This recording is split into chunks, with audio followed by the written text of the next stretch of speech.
오늘 우리 함께 볼 말씀의 제목은 보지 못하는 자와 보는 자입니다. 여러분들 둘 중에 하나 택하라 그러면 뭐 하실래요? 보지 못하는 자 하실래요? 보는 자 하실래요? 정 목사가 물어볼 땐 항상 함정이 있어서 보지 못하는 자를 택할까? 보는 자를 택할까? 고민하시는 분들이 있을 텐데 성경을 보신 분들은 대충 감을 잡으셨을 거예요. 그렇죠? 요한복음 9장에 이 보는 자와 보지 못하는 자에 대한 이야기가 나와 있습니다. 궁극적으로 마지막에 역전되는 거 아시죠? 그렇죠? 마지막에 역전케 하는 것이 하나님의 역사심이에요. 그리스도인의 가장 큰 소망은 뭐냐면요, 마지막에 우리의 죽음이 영생으로 역전되는 겁니다. 그게 상징적인 사건이 아니라 역사 가운데 예수 그리스도의 죽음과 부활을 통해서 그대로 드러났어요. 그래서 오늘 이 자리에 하나님을 사모하여서 보지 못하는 자로 오신 분은 보게 될 것이고요.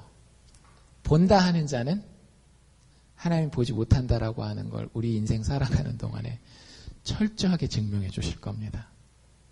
후자에 속한 분은 우리 가운데 아무도 없기를 바라고요. 우리 지난주 복습부터 하면서 여기로 넘어가도록 합시다.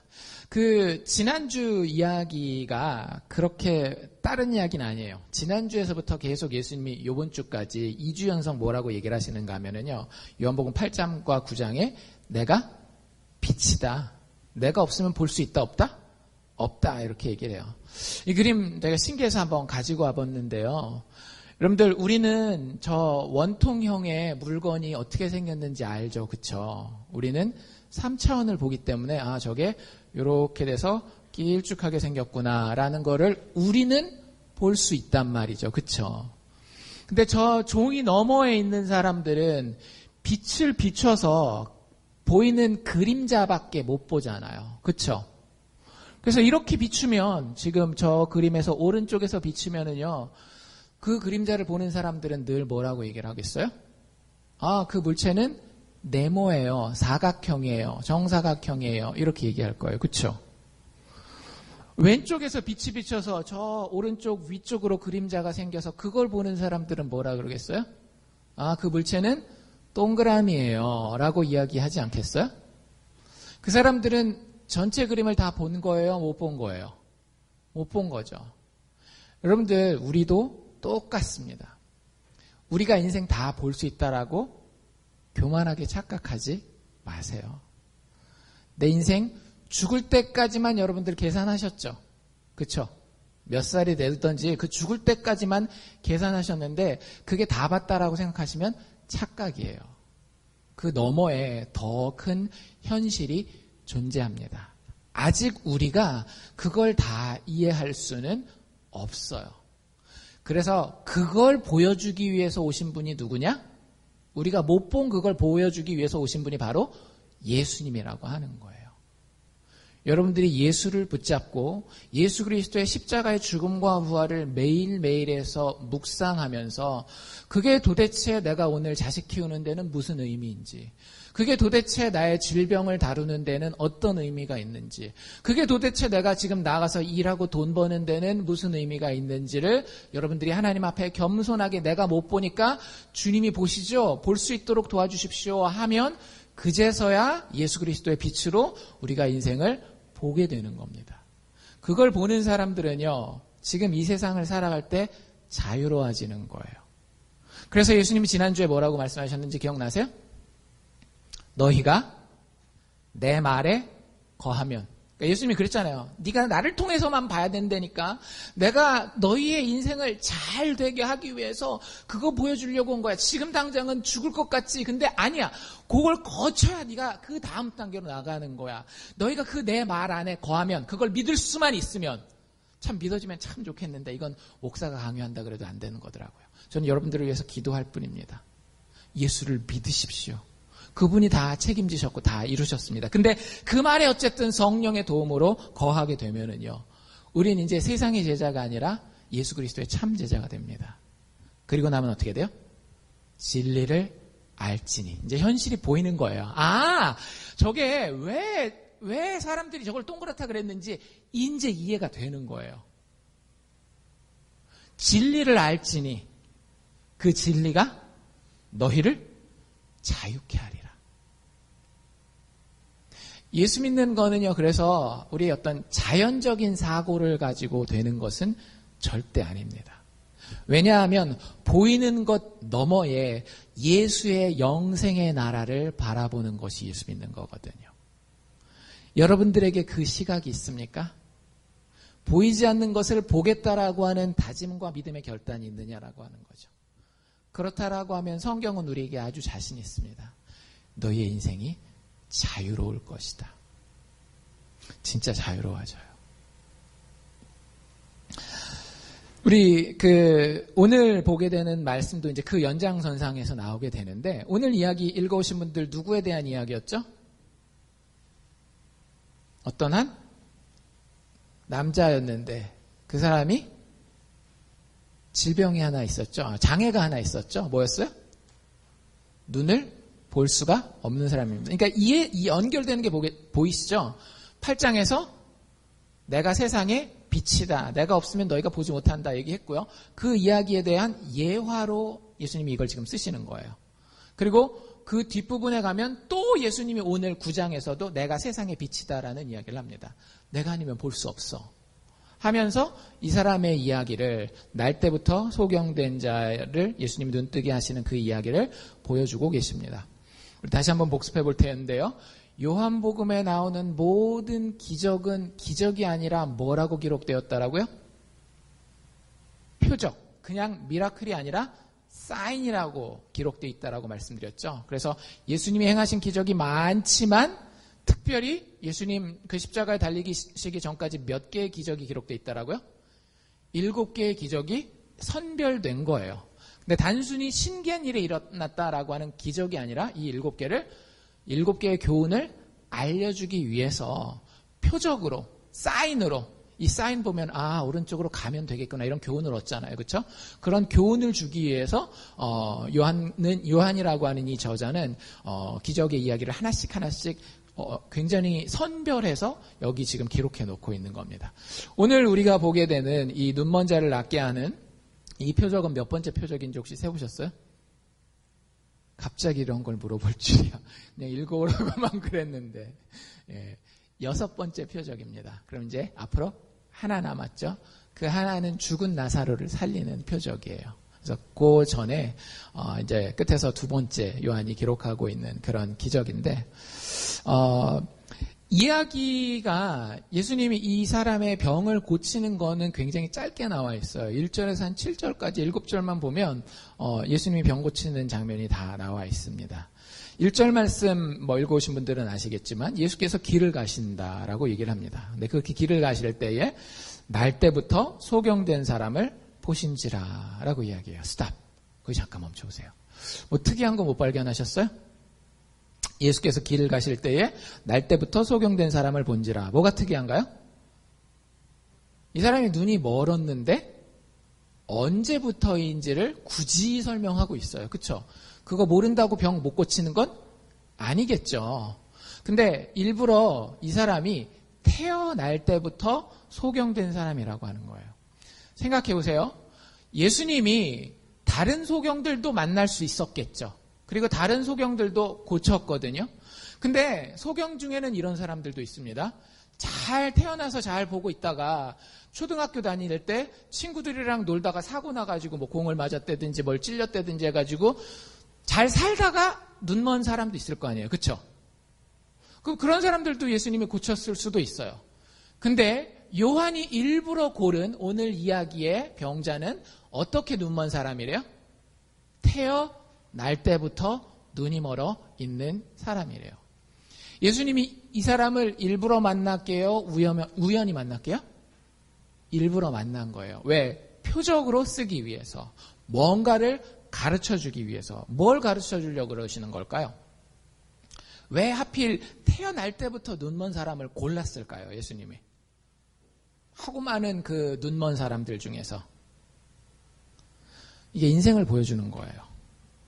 여러분들, 우리는 태어날 때부터 현실인, 진짜 실제이신 하나님의 생명의 나라에서 단절된 채로 우리의 인생을 시작하고 살아갑니다. 이렇게 물어보면 쉬워요. 여러분들 태어나면서 죽은 다음에 무슨 일이 있을지 알고 태어나셨나요? 그런 분 계세요?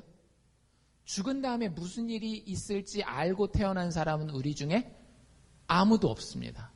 그래서 죽기 전까지 살아가는 그 과정이요. 그 다음에 어떻게 될지 몰라가지고 쩔쩔매면서 가는 거예요. 대부분의 사람들은 죽기 전에 모든 걸 다 누리기 위해서 최선을 다해서 놀고요. 최선을 다해서 뭔가를 쌓아놓으려고 하고요. 어떤 사람들은 흔치 않은 케이스지만 죽은 다음에 뭐가 있는지 모르니까 죽기 전에 당하는 고통을 최소화하기 위해서 어떻게 해요? 그걸 깨달은 순간 빨리 자기 목숨을 끊어버립니다. 우리가 흔히 자살이라고 얘기를 하는 거죠. 왜 그런 일들을 하냐면요. 죽은 다음에 무슨 일이 있을지 모르기 때문에 그래요. 죽은 다음에 무슨 일이 있을 줄 봤다라고 하면은요. 진짜 아무것도 없다든지 아니면 정말 천국과 지옥이 있다든지 봤으면은요. 이 세상을 살아가면서 우리가 뭔가 결정할 때 마음이 좀 더 편할 거예요.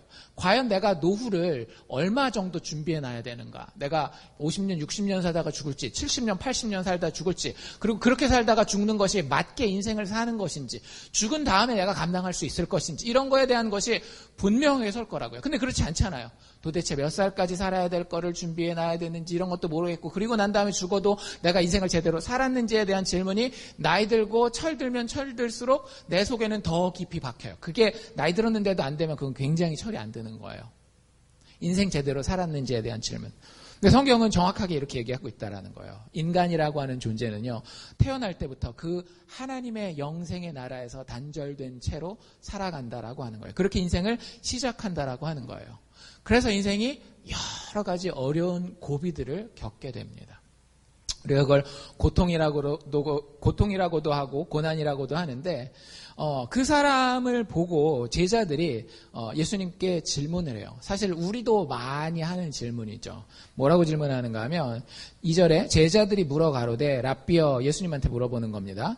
이 사람이 소경으로 난 것이 누구 죄 때문입니까? 그러니까 원인이 무엇입니까? 이걸 물어보는 거예요. 왜 이런 힘든 일이 인생을 살아가면서 생기게 됩니까? 라고 물어보는데 이 사람들이 가지고 있는 옵션이 있는 거 보이시죠? 그렇죠? 뭐라고 이야기하는가 하면 누구 죄 때문입니까? 라고 그냥 오픈 퀘스천이 아니라 옵션을 2개를 줍니다. 자기 오니까 그 부모 오니까. 저 사람 왜 태어날 때부터 눈 멀고 태어났나요? 뭔 큰 죄를 전생에 지었나요? 아니면은 태어나서 무슨 큰 죄를 지을 걸 알았기 때문에 뭐 그랬나요? 아니면 엄마 뱃속에서 무슨 죄를 지었나요? 자기 죄 때문입니까?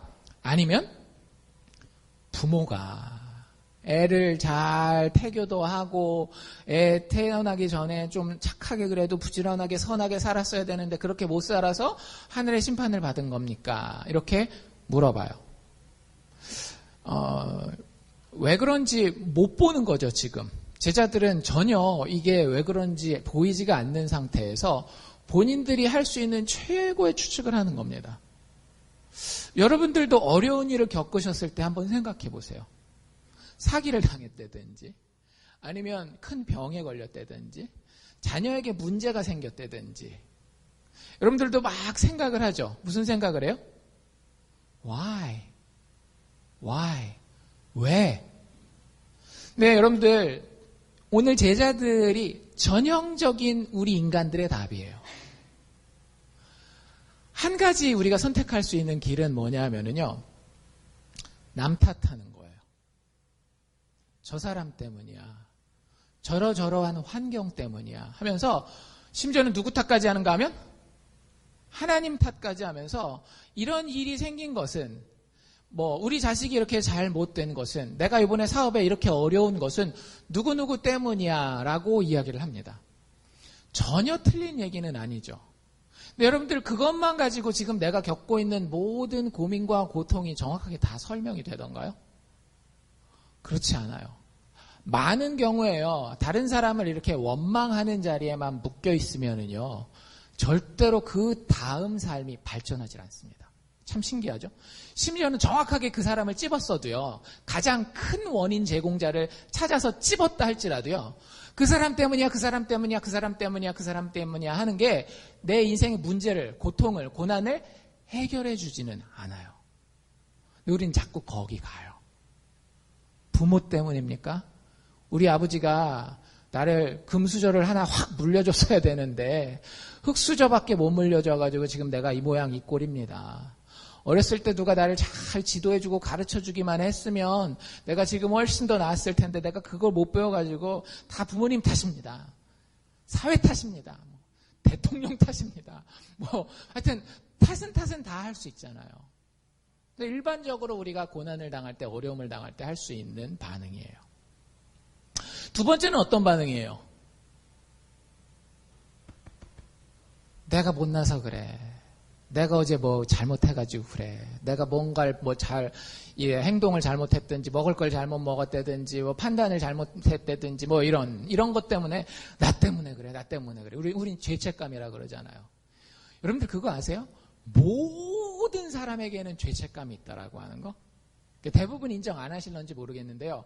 과학적으로는 이미 증명된 바예요. 이건 제가 여러분들을 설득시킬 필요가 없이 많은 심리학자들과 많은 상담가들이요.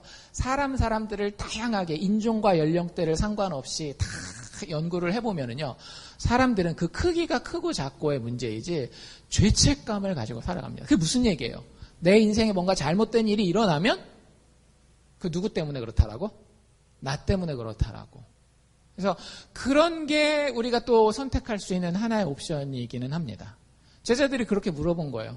이 사람 분명히 인생에 문제가 있습니다.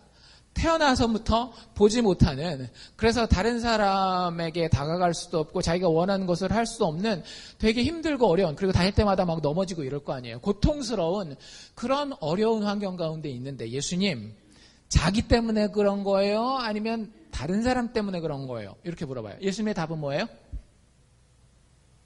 야, 그놈이 잘못했지 무슨 부모 탓해. 이렇게 얘기하셔요?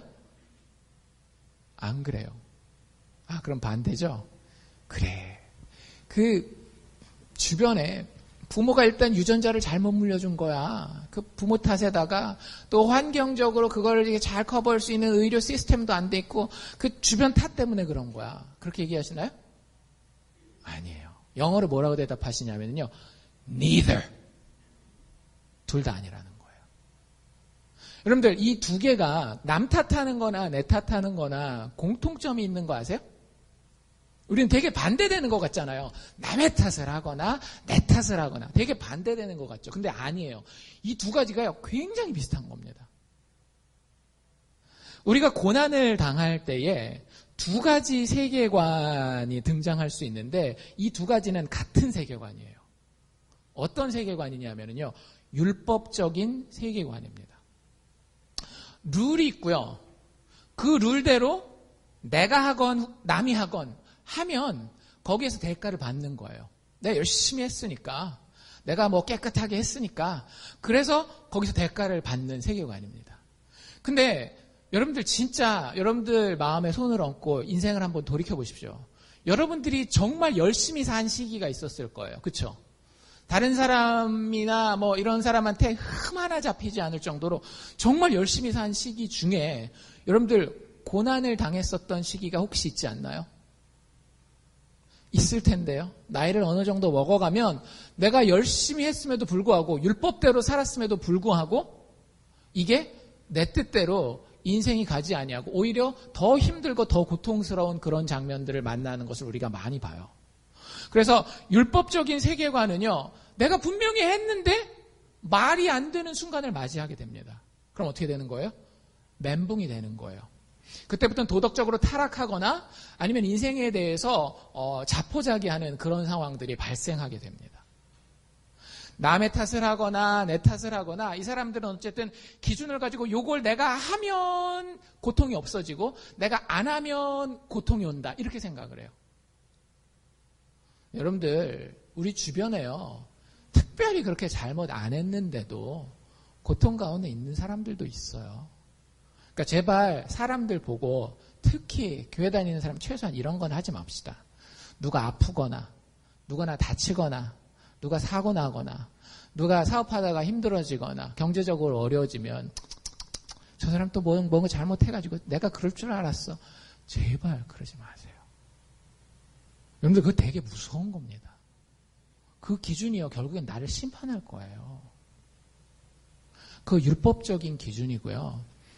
남의 탓, 내 탓을 하면서 사는 사람은요. 자기도 멸망시키고요.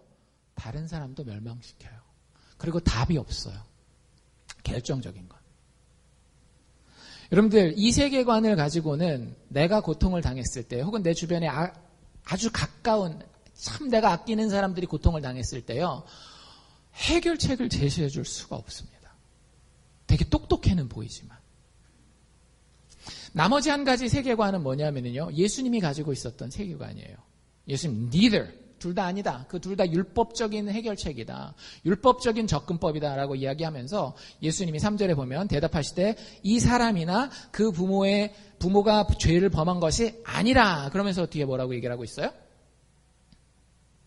그에게서 하나님의 하시는 일을 나타내고자 함이니라. 성경을 좀 아시는 분들은 이 답을 알고 있어야 돼요. 하나님이 무슨 일을 하시게요? 하나님은 하나님의 자기가 하고 싶은 거 하는 분 아닌가요? 예, 맞아요. 그럼 이렇게 물어볼게요. 하나님이 뭘 하고 싶어 하시게요? 여러분들도 진짜 하고 싶은 거 있죠? 해야 되는 거 말고. 예를 들어서 음악을 좋아하는 사람 같은 경우는 내가 나중에 저희 딸들이랑 가끔씩 그렇게 얘기할 때가 있어요. 나중에 우리 제가 돈을 많이 벌 가능성은 거의 없으니까 니들이 돈을 많이 벌면 니네 집에다가 스튜디오를 하나를 마련해서 그때 악기도 새로 배우고 보컬도 다시 연습해가지고 우리끼리의 그 음악을 한번 만들어보자. 음반을 한번 내보자. 안 팔아도 되니까 우리끼리 듣고. 그런 거 있잖아요. 해보고 싶은 거. 정말 한번 해보고 싶은 이런 것들. 근데 여러분들도 다 있죠. 그렇죠? 나는 돈 버는 게 너무 좋습니다. 여러분 계세요? 나는 하루에 10시간씩 막 가게 나가가지고 막 돈 거스름돈 거슬러주고 막 너무 행복합니다. 별로 없을걸요? 여러분들에게도 분명히 뭔가 있을 텐데 그거가 하나님께 있기 때문에 여러분들에게 있는 거예요. 여러분들이 돈 버는 기계가 될 수 없는 이유는요. 하나님이 돈 버는 기계가 아니기 때문에 그래요. 하나님은 하고 싶은 것을 하시는 분이에요. 절대적인 자유를 가지고 하나님이 하고 싶은 거래요. 여러분들 예수 믿으면 하나님이 어떤 분인지 좀 알아야 될 거 아니에요. 과연 하나님은 뭘 하고 싶어 하실까요? 뭐 하고 싶어 하시게요? 이런 어려운 질문을 하다니, 그쵸? 근데 어렵지 않아요. 하나님이 하고 싶은 일은 어디서 다 드러날게요? 예수 그리스도의 십자가, 죽음과 부활에서 다 드러났어요. 성경에 이런 얘기도 나와 있습니다. 하나님께서는요, 심지어 악인의 멸망함도 기뻐하시지 않는데요. 무슨 얘기예요? 하나님이 하고 싶은 일은 뭐냐 하면은요, 날 때부터 소망 없는 자에게 하나님의 회복과 영생을 선물해 주는 거예요. 그게 하나님이 하고 싶은 일입니다. 늘 그래 오셨어요. 자격 있다라고 얘기하는 사람들 말고 자격 없고 능력 없고 정말로 어찌해야 할지 모르는 사람들에게 다가가서 그 사람들의 손을 붙들고 인생을 일으켜서 회복시키시고 그 사람들의 인생이 죽는 삶이 아닌 사는 삶, 즉 영생의 삶을 살게 하는 것이 하나님의 일이에요. 여러분들 우리의 인생에 여러 가지 어려움들이 있잖아요. 그 어려움들을요, 하나님이 우리를 망가뜨리기 위해서 주시는 일이라고 생각하지 마십시오. 우리가 지금 고난당하는 그것마저도 은혜의 세계관 안에 들어오면은요, 하나님께서 나를 회복시키시고 나를 사는 것답게 만들기 위해서 이끌어가는 하나의 과정에 불과해요. 여러분들 그렇다라고 착각하지 마십시오. 하나님이 우리에게 막 고통을 주고 그런 걸 막 즐겨한다라고 생각하지 마세요. 하나님은 우리가 어떤 고통 당하는 것도 싫어하십니다. 이건 정확하게 아셔야 돼요. 우리가 가시에 찔리는 고통이 됐건 아니면 정신적으로 막 자살하고 싶을 정도의 힘든 고통이 됐건 어떤 고통도 하나님은 우리가 당하기를 원치 않으세요. 뭘 보면 알 수 있어요? 십자가를 보면 알 수 있잖아요. 그가 찔림은 우리의 허물 때문이고 그가 채찍에 맞은 것도 우리의 나음을 위한 거예요. 하나님이 우리가 고통당하는 거 절대 원하시지 않습니다. 그럼에도 불구하고 하나님이 우리를 이 길 가게 하실 때는요, 우리의 삶 가운데 뭔가 그것 거치면서 얻어야 할 더 좋은 것이 있기 때문이라고 하는 거예요. 우리가 당하는 모든 고통과 고난은요, 정확하게 콕 집어서 이거다라고 이야기하기는 힘들 때가 많이 있겠지만 모든 경우에 하나님의 선하신 목적과 계획이 있습니다. 심지어는 여러분, 인신매매 당해가지고 잡혀갈 수 있다라는 생각해 보신 적 있으세요? 성경에 그 사람 이야기가 나오거든요. 어떤 사람이 인신매매를 당해서 팔려가요. 누가 인신매매를 시켰게요? 자기 형들이. 누구에게 하는 거예요? 우리 요셉이 얘기하는 거예요. 요셉이 애굽의 형들에 의해서 팔려간단 말이에요. 그리고 거기 가서도 누명을 쓰고 감옥에 갇혀 오랜 시간을 보냅니다. 얼마나 힘든 인생이겠어요. 자기 원망할 것도 많겠죠. 그래, 내가 그때 형들한테 그렇게 꼬장꼬장 안 굴었어야 되는데 막 자기 한탄에 빠져가지고 맨날 잠도 못 이루고 그럴 수도 있어요. 아니면 거꾸로 무슨 반응이 나오겠어요? 우리 형들 진짜 어떻게 사람들이 그럴 수 있나. 내가 그럴 리는 없겠지만 만나기만 하면 늦고 나죽고 한번 내가 복수하리라 이런 생각하고 남 탓하고 평생 살 수도 있는 거예요. 근데 요셉이 그래요, 안 그래요? 안 그래요. 요셉은 그 감옥에 갇혀 있을 때도요, 종으로 있을 때도요, 계속 누구만 바라보는가 하면 하나님만 바라봐요. 하나님께서 뭔가 이루실 일이 있는 걸로. 근데 하나님은 결국에 어떻게 하셔요? 진짜 일을 이루셔요. 이집트에서 왕 다음으로 높은 사람이 되게 합니다. 우린 거기까지만 보잖아요. 근데 여러분들 그 결과가 중요한 게 아니에요. 어떻게 해서 그가 그 과정을 겪을 수 있었는지가 훨씬 더 중요한데 그게 창세기 맨 마지막에 나와요. 창세기 50장 20절에 보면 뭐라고 돼 있는가 하면 그 자기 아버지가 죽습니다. 야곱이 죽어요. 그러니까 형님들 있잖아요. 형님들이 아버지 있을 때니까 자기 동생 요셉이 자기들한테 복수 못하는 줄 알고 이제 아버지가 죽으니까 자기한테 복수할 거라고 생각하고 벌벌벌벌 떨고 들리죠? 근데 요셉이 그거를 알고 너무너무 슬퍼해요. 그리고 형들을 불러다 놓고 쉽게 얘기하자면 약속을 해줘요. 뭐라고 약속을 해주는가 하면 저 절대 복수하지 않겠습니다. 근데 그때 뭐라고 이야기하는가 하면은요, 형님들은 저에게 악을 원하셨지만 하나님은 이것을 선으로 이루셨습니다. 여러분들, 이런 생각이 우리가 고난을 진짜 이겨낼 수 있게 해주는 은혜의 세계관입니다. 내가 어떤 일을 겪을 때요, 내 마음에 드는 좋은 일도 있고요, 내 마음에 안 드는 어려운 일들도 있을 수 있어요. 그런데 그걸 따진다라고 하는 건 뭐냐면요, 내가 내 죄의 대가에 대해서 잘 보는 거예요. 여러분들, 우리가 어떤 세상을 살고 있어요? 파라다이스 천국에서 살고 있습니까? 아니잖아요. 우리가 사는 세상이요, 내가 완벽해도 내 옆에 있는 사람이 죄인들이라서 망가진 세상에 살고 있는 거예요. 내가 고난당하고 고통당하는 거요, 왜 사람들이 이렇게 환경을 망쳐놔서 나는 평생 담배 한 대도 안 폈는데 간접 흡연해가지고 폐암으로 죽어야 되는 거야. 이럴 만큼 죄로 망가져 있는 세상이에요. 나는 총 한 방 쏴보지 않았는데 총 좋아하는 사람이 그거 실수로 쐈는데 그거 맞아가지고 왜 내가 죽어야 되고 내 가족이 피봐야 되는 거야. 이런 생각할 수 있는 죄로 망가져 있는 세상을 사는 거예요. 우리가 받는 고통은요, 우리가 죄인이기 때문에, 그리고 다른 사람들이 죄인이기 때문에 당연히 당할 수 있는 거예요. 근데 놀라운 건 뭐냐면요, 그걸 하나님이 그대로 놔두시지 않는다라고 하는 거죠. 죄는 우리를 어떻게 해서든지 잡아삼키려고 하지만 하나님은 우리가 그 죄로 인하여서 어려움 가운데 있을 때에 우리를 반드시 살려내고야 만다라고 하는 겁니다. 그래서 여러분들, 예수 믿으시면, 예수님이 여러분들을 위해서 죽어주셨다라는 게 확실하면은요, 이거를 좀 기억하시면 좋을 것 같아요. 한 3단계 정도 되는데요. 여러분들 어려운 일 당했을 때예요. 지금 편하신 분들은 괜찮을지 모르겠어요. 근데 어려운 일 당하셨을 때 여러분들 스스로에게 이 성경적인 원리를 적용해 보실 수 있기를 원합니다. 첫 번째, 여러분들이 당하는 특정 고난 있죠.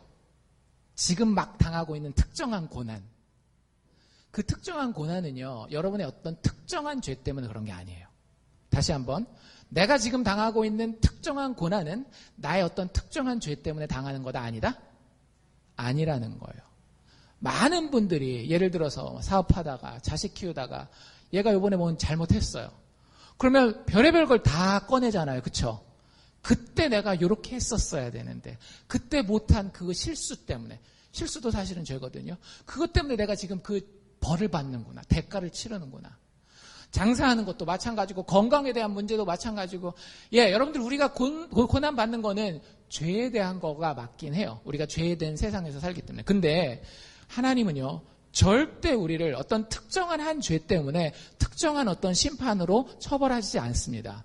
만약에 그랬으면 어떻게 됐을까요? 만약에 그게 현실이었다면. 우리들 가운데 지금 여기 살아남을 자가 없어요. 만약에 너 오늘 3단계의 죄를 범했으니까 내가 처벌 3단계 처벌을 주시마. 만약에 하나님이 이렇게 특정 죄에 대해서 특정 처벌을 주신다라고 하면은요, 인생에서 견뎌낼 사람이 없어요. 여러분들 이게 되게 중요합니다. 하나는 우리를 겸손하게 만들어요. 왜요? 아, 내가 죄인이구나. 내가 고통받을 수 있구나. 라고 겸손하게 만들어줘요. 그러면서 동시에 여러분들을 죄책감에서 구원해 줍니다. 많은 분들이 아까도 말씀드렸죠. 죄책감 때문에 인생을 제대로 못 살아요. 마땅히 어깨 피고 있어야 되는 자리에 자기 혼자 별의별 생각을 다 해보는 거예요. 10살 때 동네 가게에서 사탕 훔친 것까지. 죄긴 죄입니다. 근데 그게 지금까지 나를 괴롭혀야죠. 회개 안 했다면. 만약에 여러분들이 예수 안에서 구원받고 모든 죄가 용서받았으면요, 그게 다시는 여러분들을 괴롭혀서는 안 되는 거예요. 심지어 여러분들이 살인을 했다 할지라도요, 여러분들 예수 안에서 구원받으면요, 감옥에 있겠지만, 종신형을 살거나 아니면 뭐 사형당할 수도 있겠지만, 여러분들의 영생에 있어서는 여러분들 구원받은 거예요. 조심해서 듣긴 하셔야 되지만, 여러분들 그렇게 죄책감 가운데에서 우리가 이길 수 있는 길이 거기 있는 거예요. 하나님이 특정 죄를 가지고 특정하게 심판하시지 않는다라고 하는 거. 두 번째는 뭐냐면요, 오히려 고통은 나를 가르치고 변하게 하려는 하나님의 도구다라고 하는 겁니다. 여러분들에게 있는 이 고통 있잖아요. 만약에 없으면 여러분들 절대 안 바뀔 부분이 있습니다. 예를 들어서 뭐 다 그런 건 아니지만 사람들에겐 진짜 영적으로 약한 부분이 있거든요. 여러분들 이게 영적인 문제입니다. 돈에 대해서 걱정하는 사람들 있죠. 그렇죠? 자식 문제에 대해서 걱정하는 사람들 있죠. 팀켈러 목사님이 이런 예를 드시더라고요. 부부가 있는데 둘 다 교회를 다녀요. 둘 다 하나님만 의지한다라 그래요. 근데 돈 문제가 팍 터졌어요. 믿음 좋은 아내는 뭐라고 얘기를 해요? 믿음 좋은 아내는 여보 괜찮아. 하나님께서 길을 내주실 거야. 격려해주고 막 이러잖아요. 믿음 없는 남편은 어떻게 해요? 죽을 것 같아요. 지금 내일 모레 가게를 닫느냐 마느냐인데 그런 편한 얘기하고 앉아있어? 막 이러면서 막 하나님 신뢰한다고 평상시 얘기했는데 안 되는 거예요. 누구 믿음이 더 좋아요? 여자 믿음이 더 좋은지 알았어요. 언제까지? 자식 새끼 문제가 터질 때까지. 자식이 사고를 쳤네요. 믿음 좋은 남편님께서 뭐라고 얘기하셔요? 애들 다 그러면서 크는 거야. 우리가 기도하면 되지 뭐 이렇게 얘기를 해요. 근데 이 아내는 어떻게 해요?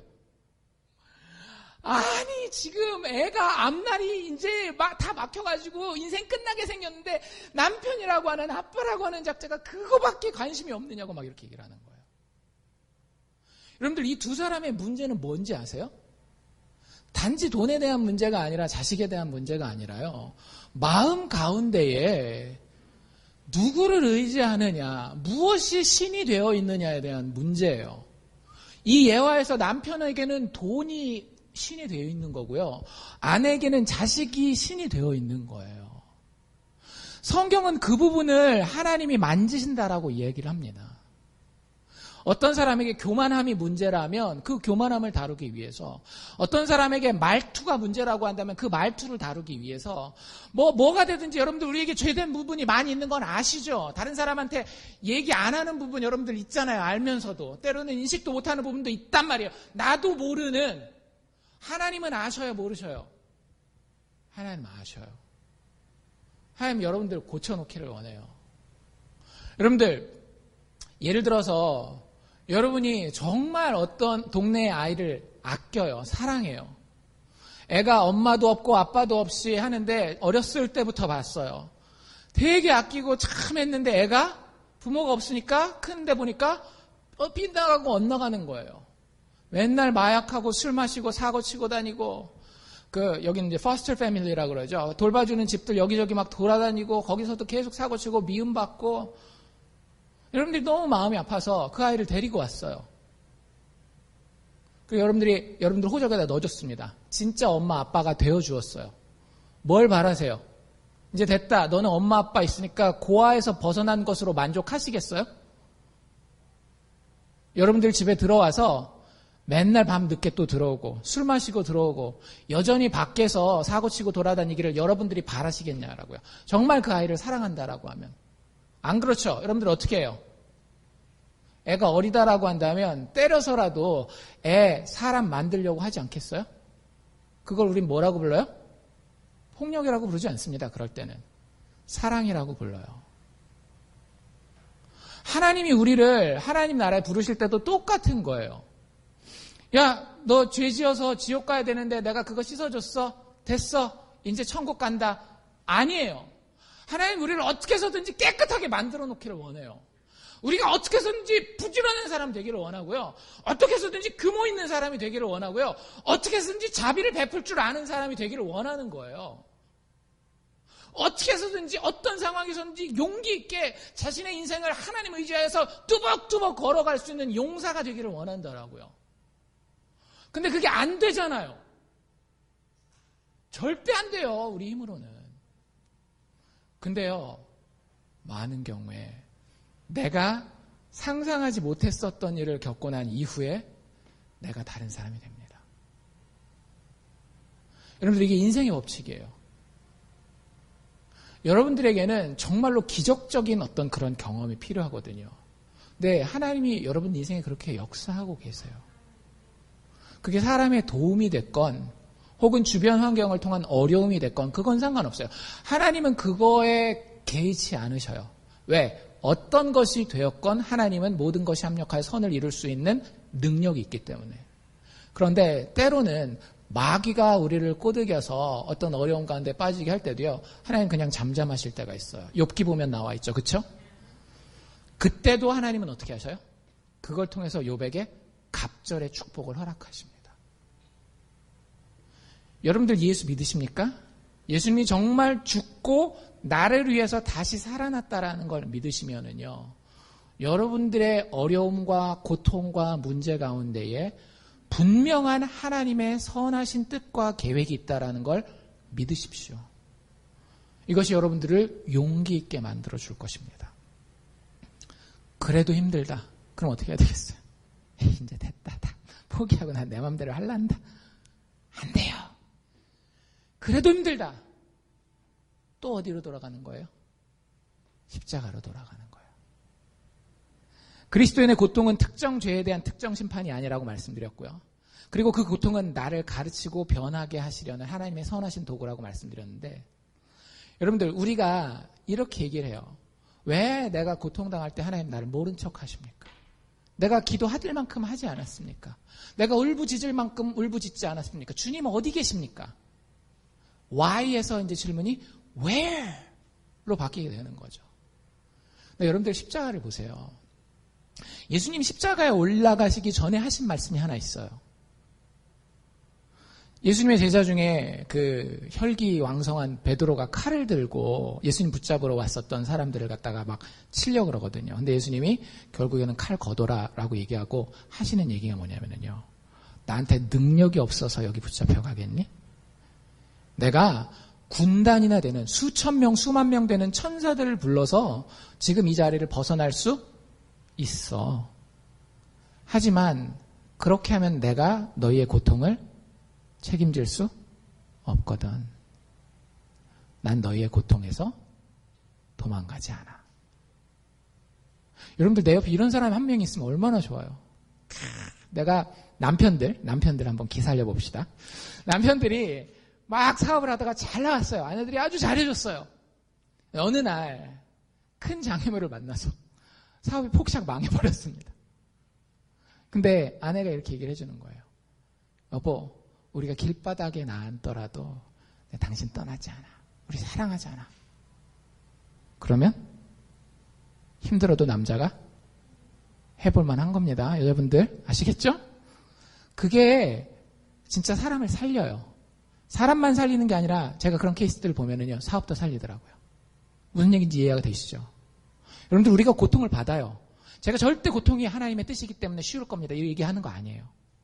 고통받는 거 그리스도인들에게도 어렵습니다. 근데 그거 알고 계셔요? 우리가 고통받는 그 자리에 예수께서 묵묵히 함께 계십니다. 그리고 우리가 죽을 만한 때에 우리를 위해서 대신 죽어주시고 다시 살아나셔서 그 부활의 능력으로 우리의 인생을 살아가게 하셔요. 진짜 멋있지 않습니까, 우리 하나님? 왜 이런 하나님을 안 믿는지 저는 잘 이해가 안 돼요. 이런 하나님이 가슴에서 두근두근 거리고 그래야 돼요. 예수 그리스도를 통해 드러난 이 하나님. 제발 여러분들 어려움 당할 때요, 부정적인 생각하지 마십시오. 로마서 8장 1절 혹시 기억하십니까? 그러므로 이제 그리스도 예수 안에 있는 자들에게는 결코 정죄함이 없나니. 요거 하나만 기억해도요, 여러분들의 고난 충분히 이겨냅니다. 여러분들, 하나님은 공평하신 재판관입니까? 불공평하고 포악한 재판관입니까? 하나님은 공평하신 재판관이에요. 여러분들의 믿음을 다시 한번 점검해 보세요. 여러분들 분명히 예수님이 오셨다는 거 믿으세요? 그분이 십자가에서 죽으셨다는 거 믿으세요? 그리고 그 죽음이 나 때문에, 내 죄 때문에, 나의 연약함과 나의 사악함 때문에 죽었다라는 거 믿으세요? 그리고 그런 나에게 소망을 주기 위해서 다시 살아나셨다라는 걸 믿으면 여러분들 재판은 거기서 끝난 겁니다. 하나님은 공평한 재판관이기 때문에 똑같은 죄로 2번 심판하시지 않으셔요. 여러분들의 죄는요, 여러분들이 심지어는 살인죄를 범했다 할지라도 어디서 용서하셨어요? 예수 그리스도의 십자가에서 이미 처벌하셨어요. 여러분들에게 하나님은 예수 믿는다라고 하는 전제하에 절대 정죄하지 않는다라는 거예요.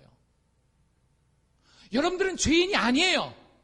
여러분들이 겪고 있는 어려움은 죄에 대한 대가가 아니라고요. 그 대가는 십자가에서 fully, 완전히 다 치러졌어요. 여러분들 자유하셔야 돼요. 내가 뭐 잘못해서 내 자식이 잘못되고 나의 건강이 잘못되고 나의 사업이 잘못되고 그런 거 없어요. 예수 믿는 사람에게는. 예수 믿는 사람은 앞으로 나아갈 일만 남아있는 겁니다. 그 과정에서 내가 똥꼬집 부리니까 하나님 그거 꺾어내려고 지금 잠깐 힘든 길로 인도하는 것 뿐이지 예수 그리스도 안에 있는 자에게는 결코 정죄함이 없는 거예요. 우주를 쥐고 있는 자가 나를 정죄하지 않아요. 누가 정죄하겠습니까? 지난주에 그 여자 보세요. 사람들이 돌로 치려고 죽이려고 왔다가도 우주의 창조자 대신 예수께서 정죄하지 않으니까 자유롭게 가지 않습니까? 예수 믿는 거 이렇게 파워풀한 거예요. 여러분들 누군지 좀 아십시오. 아니, 아직 예수 믿는 사람이 진짜 안 됐다면 그런 사람이 되는 걸 한번 상상이나 해보시고 한번 사모해 보세요. 하나님 그 생명을 주실 겁니다. 그 능력을 주실 겁니다. 어차피 여러분들 인생에서 고난 당해요. 제가 예언할까요? 당해요. 근데 그거 이길 수 있다라고요. 예수 믿는 사람들은. 심지어는 죽음도 이겨낼 수 있다라고요. 예레미야가 3장 33절, 제가 제일 좋아하는 성경 구절 중에 하나예요. 주께서 인생으로 고생하며 근심하게 하심이 본심이 아니로다. 다시 한번. 주께서, 우리 하나님께서 인생으로 고생하며 근심하게 하심이 본심이 아니시래요. 그분이 역사를 주관하고 있습니다. 그분이 내 인생을 지금도 이끌어가고 있습니다. 여러분들 믿으면 되는 거예요. 신뢰하고 겪어나가잖아요. 하나님이 나를 진짜 꽃피게 하십니다. 자꾸 딴 사람 생각하지 마세요. 내 남편, 내 아내, 내 새끼들 생각하지 말고 쟤는 언제 크나 생각하지 말고요.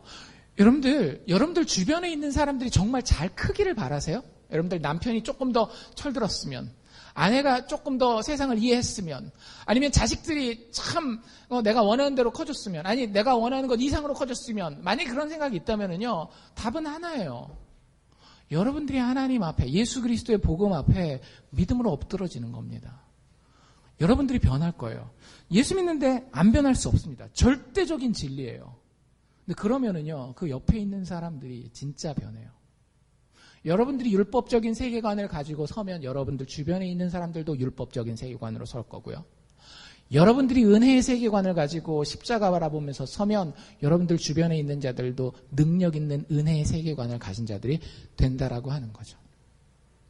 예수님이 이 얘기를 하고 어떻게 하셔요? 가서 이 사람 눈을 치료해 주죠. 근데 되게 특이한 방법으로 치료해 주셨던 거 아세요? 어떻게 해요? 원래 어떻게 하시면 돼요, 예수님은? 눈 떠라 하면 되는 거예요. 뭐 그런 것들 많이 있잖아요, 예수님이 고치는데. 여기선 표적이죠, 표적. 뭔가 보여줘야 되는 거예요. 예, 교훈이 있어요. 예수님이 무슨 일을 하시는 분인지를 보여주는데요. 침을 뱉습니다. 어디다가? 땅바닥에다가. 그리고 그 진흙을 이겨요. 반죽을 한 거죠. 그리고 그 흙을 어떻게 해요? 이 소경이 눈에다가 이렇게 발라요. 그리고 가서 실로암이라고 하는 연못에 가서 씻고 와라라고 얘기를 합니다. 이 사람은 바르고 가서 씻고 왔어요. 어떻게 돼요? 너무 단순해요. 그냥 이렇게 딱 얘기를 하니까 갔다 왔더니 씻고 밝은 눈으로 왔더라. 끝이에요. 뭐 그랬나 보다. 예수님이 왜 그러셨을까? 그날은 흑장난을 하고 싶으셨나? 근데 여러분들 성경을 보시면 힌트가 나와 있어요. 흑에 대한 이야기가 어디 나오죠? 조금 성경을 아시는 분들은 창세기 2장이 나옵니다. 창세기 1장에 천지창조를 하시잖아요. 그렇죠? 7일까지 다 끝내시고 창세기 2장으로 넘어가면 그 천지창조 중에서 일부를 클로즈업을 해요. 인간 창조를. 하나님 그때 사람을 어떻게 지으시는가 하면요.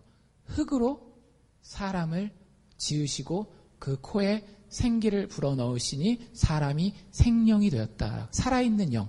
진짜 사는 것 같은, 다른 짐승들도 있었잖아요. 짐승 같지 않은 진짜 인간 같은 하나님의 형상을 가진 생명이 되었더라. 이렇게 얘기를 하고 있어요. 예수님 지금 그걸 재현하고 계시는 거예요. 흙을 빚어서 이 사람 눈이 지금 있는 거예요, 없는 거예요?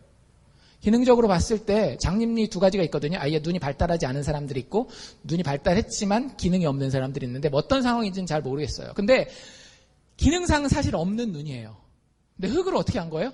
그 눈을 창조해내시는 겁니다. 여러분들 진짜 깜짝 놀라셔야 돼요. 제가 웃고 있는 이유를 몰라요. 여기 있는 분들은. 저기 저 한 분만 지금 아시고. 예.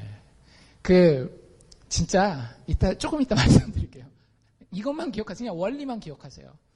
하나님이 없는 데서 만들어내십니다.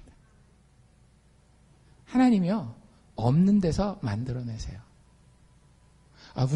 우리 가족에는 이게 없는데, 여러분들, 없는 데서 하나님 그거 만들어내신 거예요. 내 재능 중에는 이런 게 없는데, 하나님이 하시고자 하면은요, 하나님 뜻이라면 없는 데서 만들어내셔요. 진짜 예수 믿는 거요, 신비롭고 재밌는 겁니다. 뭐 믿음의 눈으로 안 보면 다 우연이라고 얘기할 수 있겠죠. 그렇지 않아요. 정확하게 예수님 그걸 보여주시고자 하는 거예요. 너희들 없는 데서 눈이 만들어지듯이 너희 소망 없는 그곳에 내가 소망을 만들어 놓겠다. 사막에 강물을 흐르게 하고 길이 없는 곳에 길을 내어서 내가 너희 인생을 생명으로 가득하게 하겠다. 이런 재미 없으면 어떻게 예수 믿습니까? 진짜 이런 재미가 있어요. 예수 믿는 사람들에게는. 하나님께서 우리의 고통 가운데에 우리가 회복되어서 지금까지 없던 것을 만들어내셔요. 혹시 지금 어려운 고난 가운데 있으시면은요, 여러분들 그 예수의 십자가를 다시 한번 오늘 아침 바라보실 수 있기를 원합니다. 하나님 여러분들 눈을 뜨게 해주실 거예요. 없던 눈을 만들어 주실 거예요. 왜? 아까 우리 마지막 찬양했던 거 노래가 어려워서 못 따라 하셨나요? 거기 가사에 이런 가사가 있었어요. 그의 눈이 머무는 곳은 어디래요? 나의 슬픔과 고통. 하나님 거기를 특별히 더 보세요. 우리가 잘나고 뭐 행복하고 만족하는 거기에 하나님의 눈길이 머무는 게 아니라요. 우리가 고통하는 것이 하나님의 본심이 아니기 때문에 우리가 잘 될 때는 오히려 괜찮구나 하지만 우리가 힘들고 어려운 그 부분은 하나님이 특히 더 관심을 가지고 보신다라는 거예요. 왜? 하나님의 원래 좋아하는 일을 하기 위해서. 그게 뭐라고요? 살려내는 거, 회복해내는 거. 그래서 고침을 받았는데 문제는 이제 그 다음이죠. 고침받고 나서 사람들이 계속 물어봅니다. 어떻게 해서 고침받았느냐? 잘 모르겠다. 예수라는 사람이 고쳐줬다. 그래가지고 진흙으로 이렇게 발라서, 고쳐줬다. 이런 얘기를 하고, 결국에는 이 사람이, 이 병에서 나은 사람이 누구 앞에 불려가는가 하면, 바리새인들 앞에 불려갑니다. 이 참 악명 높은 사람들이죠. 우리 지금 요한복음 이야기에서. 예수님을 되게 싫어하고 꼬투리를 잡고 막 이런 사람들이에요. 근데 바리새인들이 이 얘기를 듣고 되게 고민을 합니다. 되게 고민을 해요. 여기 보면 쟁론하였다라는 말이 나오는데 이건 갈라졌다라는 거예요. 바리새인들이요, 여러분들 생각을 되게 많이 하는 사람들, 일명 식자들이에요. 배운 자들. 근데 공부를 되게 많이 했는데 지금 이 현상을 어떻게 설명해야 될지를 모르겠는 거예요. 일단 예수가 싫거든요. 왜? 예수가 지금 맞다라고 하면 어떤 일이 벌어져요? 우리 계속했던 건데 내 인생에 주도권을 내줘야 돼요. 내가 원래 정해놓은 이 룰대로 살 수가 없어요. 이제는 저 사람이 하나님의 아들이라고 얘기를 하는데 예수가 맞다라고 해버리면 그 주도권을 줘야 되니까 그걸 받을 수가 없는 거예요. 어떻게 해서든지 꼬투리를 잡으려고 합니다. 꼬투리 하나 잡히긴 잡혔어요. 어떤 꼬투리가 잡혀요? 예수님이 이 일을 한 날이 안식일이었던 거예요. 그래서 그 바리새인들 중에 많은 사람이 뭐라고 얘기를 하는가 하면 율법에 보니까, 모세 율법에 보니까 안식일에는 일 하면 안 되고 병을 고치면 안 된다 그랬는데, 그리고 반죽도 하면 안 된다군요. 흙 가지고 반죽했잖아요. 율법을 9개나 여겼어 안식일 규정을 막 이래가면서 예수가 하나님으로부터 온 사람이 절대 아니다 이런 결론을 내려요. 근데 일부 어떤 사람들은 이런 생각이 드는 거예요. 악한 사람이 기도하면 하나님이 들으실까? 안 들으실 텐데. 의인이 기도하면 들으실까? 들으시겠지. 근데 특히 이렇게 평생 보지도 못한 사람들을 위해서 기도했을 때 그 사람이 눈을 뜨려면 그 사람이 얼마나 의인이어야 될까? 하나님 앞에서 굉장히 의인이거나 분명히 하나님이 보낸 사람이겠다. 이런 생각을 하는 사람이 있는 거예요.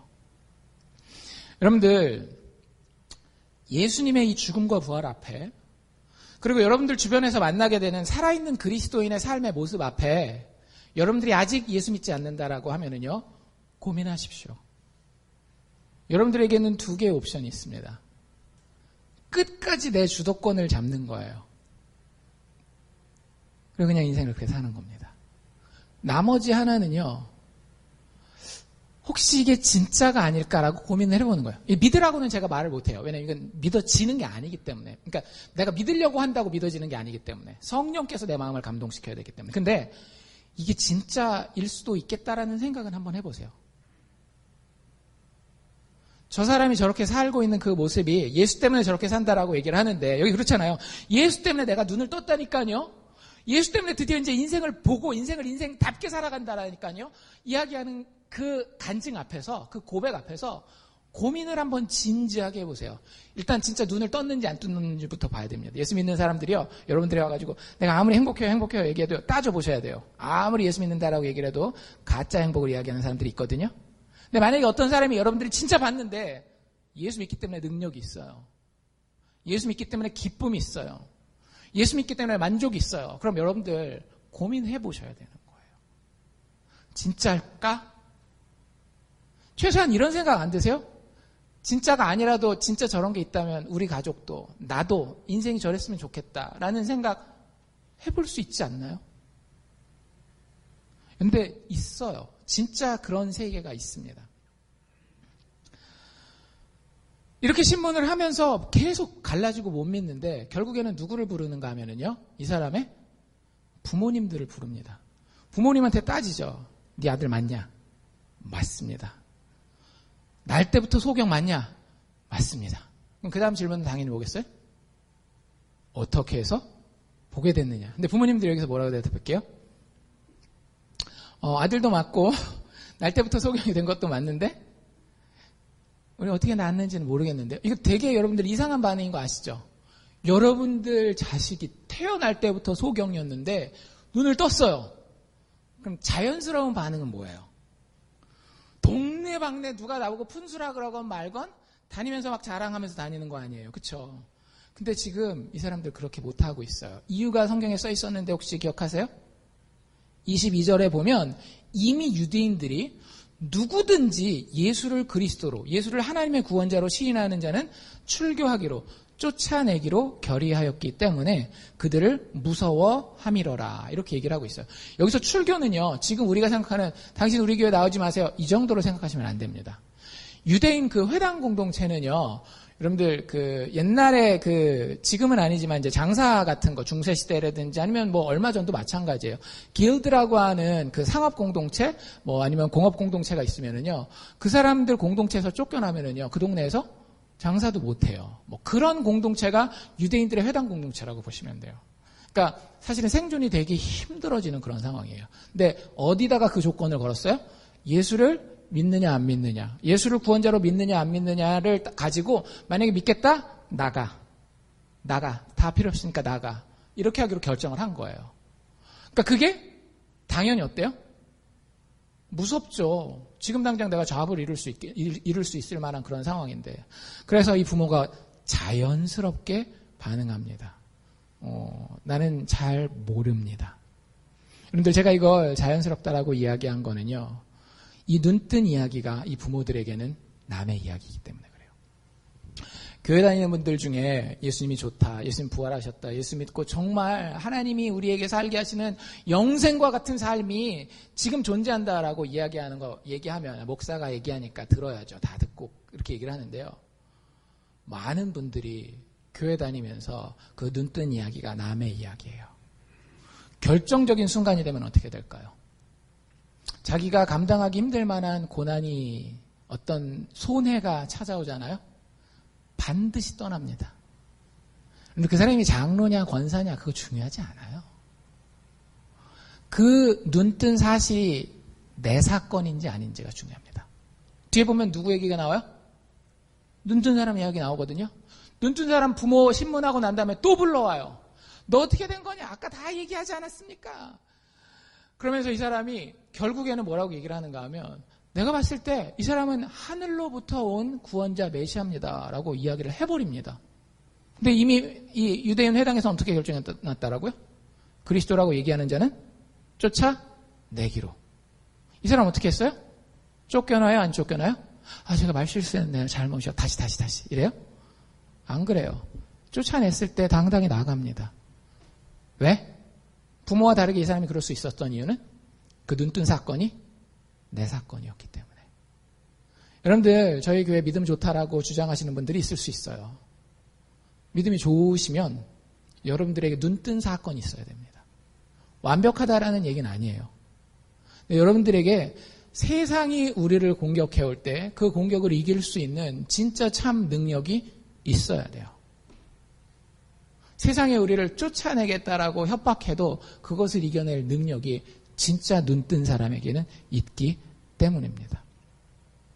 그 사람 쫓겨났어요. 갈 데가 없이 여기저기 떠돌아다녔겠죠. 그때 35절에 보면 예수께서 저희가 그 사람을 쫓아냈다 하는 말을 들으셨고 그를 찾아가서 만나십니다. 여러분들, 예수 참으로 믿는 사람은요, 세상의 어떤 순간에서도 홀로 되는 순간이 있다 없다? 없어요. 예수께서 반드시 우리를 찾아옵니다. 쫓겨난 우리를 찾아오셔요. 내 친구 공동체가 됐건 뭐 사업 공동체가 됐건 뭐가 됐건 간에 하나님 쫓겨난 우리를 반드시 찾아오셔서 책임지셔요. 그리고 이 사람에게 이렇게 얘기를 합니다. 정확하게 자기를 드러내시죠. 너 인자를 믿느냐? 이런 말을 해요. 여기서 인자는 뭐냐면요, 마지막 날에 역사와 인생을 책임질 하나님의 대변자예요. 예, 다니엘서 7장에 나오거든요. 인자라고 하는 게 원래 사람의 아들이라고 하는 그 표현, son of man이라고 하는 표현인데, 그게 그냥 사람에게서 났으니까 사람의 아들 이런 얘기가 아니라 구약 성경의 특정한 의미를 가진 단어예요. 마지막 날 세상을 바르게 하고 심판할 하나님의 대변자를 네가 믿느냐? 그가 정말로 온 세상을 바르게 할 것을 믿느냐? 라고 물어봐요. 누굽니까? 제가 믿기를 원합니다 라고 얘기를 해요. 그때 예수님이 뭐라고 얘기를 할까요? 네가 그와 이야기를 하였다. 너와 이야기하는 내가 바로 그이다 라고 이야기를 합니다. 그때 이 눈뜬 사람이 뭐라 그러는가 하면, 주여 제가 믿나이다 하고 어떻게 해요? 땅바닥에 팍 엎드러져서 절합니다. 여러분들, 유대인들은 아무한테나 절하지 않습니다. 우리는 새해만 되면 설날에 돈 받기 위해서 세배하지만 유대인들은 절하는 대상이 단 하나예요. 누구? 하나님. 예수가 본인의 인생의 진짜 주권자 하나님이 되신 거예요. 하나님 그 영혼을 살리신 겁니다. 이 살아날 것을 바라보고. 그리고 마지막에 진짜 중요한 경고를 해요. 이 사람의 이야기는 사실은 끝난 거예요. 그렇죠? 이 사람은 이제 구원받은 겁니다. 얘들을 살고 하나님 부르실 때 그 영광스러운 천국에 가기만 하면 돼요. 근데 아직 남아있는 우리가 있잖아요. 그래서 우리에게 이렇게 경고하셔요. 39절인데요. 아까 우리가 읽었던 본문이에요. 예수께서 가라사대 내가 심판하러 이 세상에 왔으니. 예수님이 이 땅에 오신 이유는 분명합니다. 심판하기 위하심이에요. 여러분들 죽고 나면 반드시 하나님의 심판이 있는데 그 심판은 누가 하시는가 하면 예수 그리스도께서 하십니다. 그 심판하러 오셨는데 그 심판의 내용을 많은 사람들이 오해해요. 여러분들 하나님 어떻게 심판할 것 같아요? 이게 보통 사람들의 상식이죠. 착하게 산 사람들은 보상해주고 천국으로 데려가고 악하게 산 사람들은 처벌하고 지옥으로 보내고. 그랬으면 여기 설명하지 않아요. 잘 보십시오. 예수님이 어떻게 심판하시는지. 예수님의 심판은 이것입니다. 보지 못하는 자들은 보게 하시고요. 보는 자들은 소경이 되게 하는 것. 이것이 예수님의 심판이라고 하는 거예요. 조금 더 설명하기 전에 여러분들에게 한번 물어봅시다. 여러분들은 예수 앞에 서서 본다고 하시렵니까? 못 본다고 하시렵니까? 우리의 기본 모드는요, 인간, 죄인의 기본 모드는요, 볼 수 있습니다. 내가 분명히 본다니까요. 여러분들 그 사람에게 어떤 심판이 예비되어 있어요? 보는 자는 주님이 소경이 되게 하시겠대요. 아니, 눈이 있는데 그 눈을 파가지고 소경을 만든다라는 얘기가 아닌 거 아시죠? 눈이 없어요. 우리 태어날 때부터 눈이 없다니까요. 근데 그걸 모르고 본다고 자꾸 얘기를 하는 거예요. 이것저것 막 챙겨가면서 조금 되는 것 같으니까 막 본다라고 얘기를 하는 거예요. 여기서 예수님이 하시는 얘기는 뭐냐면요. 그래, 네가 본다 그래? 그럼 네 인생 살아가면서 죽기 바로 직전까지 내가 보여줄게. 네가 보지 못한다라는 것을. 너 한 치 앞도 못 보고 살았던 거야. 여러분들 마지막 죽는 날에 그렇게 죽는 사람 얼마나 불행할까요? 얼마나 죽음이 두려울까요? 심판도 이런 심판이 없죠. 여러분들에게 볼 수 있는 능력이 없어요. 아까 우리 그 세계상 봤잖아요. 여러분들 절대 볼 수 없습니다. 그런데 그 볼 수 없는 상황에서 어떤 사람들은 계속 본다라고 얘기하는 반면 어떤 사람이 있어요? 자기가 볼 수 없다라는 걸 아는 사람이 있어요. 그래서 하나님 앞에 제가 못 봅니다. 근데 소문에 듣기에, 소식에 듣기에 당신이 내 눈이 되어준다라면서요. 당신이 내 인생의 빛이 되어준다라면서요. 내가 못 보지만 당신의 음성을 듣고 쫓아가면 마치 보는 사람이 가는 것처럼 갈 수 있다면서요. 그래서 그 말을 믿고 그 소식을 듣고 그 소문을 믿고 그걸 그대로 순종하고 신뢰하면서 따라가는 사람이 있어요. 못 봐요. 못 보니까 당신이 나를 인도해 줘야 돼요. 그 사람은요. 다른 사람이 볼 때는요. 절대적으로 눈멀지 않은 사람처럼 보이는 거예요. 이게 그 얘기예요. 보지 못하는 자들은 내가 반드시 보게 해주겠다. 예수 앞에 우리는 이 두 가지 선택만 남아 있는 겁니다. 많은 사람들이, 다수의 사람들이 이 두 가지 선택 중에 뭘 선택할까요? 안 세봐서 모르겠습니다. 그건 핑계죠. 성경이 정확하게 얘기를 하고 있어요. 예수님이 이렇게 얘기를 하니까 바리새인들이 이렇게 반응하죠. 바리새인 중에서 예수와 함께 있던 자들이 이 말씀을 듣고 뭐라고 얘기를 하는가 하면요. 우리가 소경이라고? 이렇게 얘기를 해요. 우리가 소경이라고?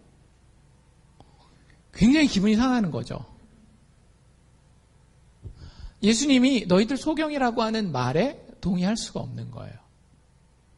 그때 예수님 뭐라 그러시는지 아세요? 마지막 41절에 가라사대 차라리 니네가 진짜 소경되었고 소경된 걸 알았다라고 한다면 그 죄가 없으려니요. 여러분들 우리가 소경으로 태어난 거 하나님이 죄를 묻지 않으셔요. 그걸 알고 계셔야 됩니다. 내가 지은 죄들, 내가 실수한 것들, 내가 망가진 것들 하나님 내가 망가진 사람이 맞습니다. 내가 소경 맞습니다 하면 예수님은 절대 죄를 묻지 않으셔요. 죄가 없거니와 보지 못한다라고 했으면 진짜 죄가 없었을 건데 본다라고 이야기하니 너희 죄가 그저 너희에게 머물러 있구나. 이야기 이렇게 끝나요. 끝이에요. 무슨 얘기예요? 사실 많은 사람은 이 옵션을 택한다라는 거예요. 인생 볼 수 있으니까요. 자꾸 제 인생에 감나라 배나라 얘기하지 마십시오. 여러분들 그런 인생의 특징이 뭐냐면요. 바리새인적인 삶을 살아요. 바리새인들 자기 기준이 있고 그거 분명히 안다라고 생각하잖아요. 그래서 자기 기준에서 선하기 때문에 내가 선하다라는 걸 알기 때문에 본다라고 이야기하기 때문에요. 그 바리새인으로 사는 사람들은요. 늘 그 기준에서 자기는 항상 그 기준 위에 있어요. 그렇죠? 다른 사람들 정죄하고 심판하고 용서하지 않는 방식으로 살아갑니다. 여러분들이 이게 가장 악한 사람이에요. 세상에서 가장 악한 사람이 자기가 보는 줄 알고요. 다른 사람들 손가락질하고 다른 사람들 심판하고 다른 사람들 정죄하고 그래서 그 포악함을 막 발휘하면서 절대 용서하지 않는 사람. 결국에 자기가 본다라고 하는 사람은 여기 가게 돼 있어요. 보십시오. 여러분들 주변에 진짜 안다라고 얘기하는 사람들 보세요. 내가 그래도 인생 살아봤어. 알아. 내가 자식 다 잘 키워봤어. 안다라고 생각하는 사람들 진짜 빼놓지 않고 한 명도 빼놓지 않고 다 찾아가 보세요. 예수 안 믿는 사람들. 분명히 그럴걸요. 야, 너는 왜 자식 새끼를 그렇게 키웠냐? 이런 기준으로 이렇게 키워야지. 여러분들 정죄할 거고요. 여러분들 심판할 거고요. 여러분들 용서하지 않을 거예요. 그리고 여러분들이 그 세계관에 같이 빠지잖아요. 그럼 여러분도 여러분들을 용서하지 않게 될 겁니다. 진짜 무서운 거예요. 본다라고 이야기하는 건. 여러분들 보지 못하는 걸 아십시오. 그리고 십자가 앞에 나아가서 예수가 내 눈을 만져 씻게 하시기를 소망하시기를 주의 이름으로 축원합니다. 기도합시다.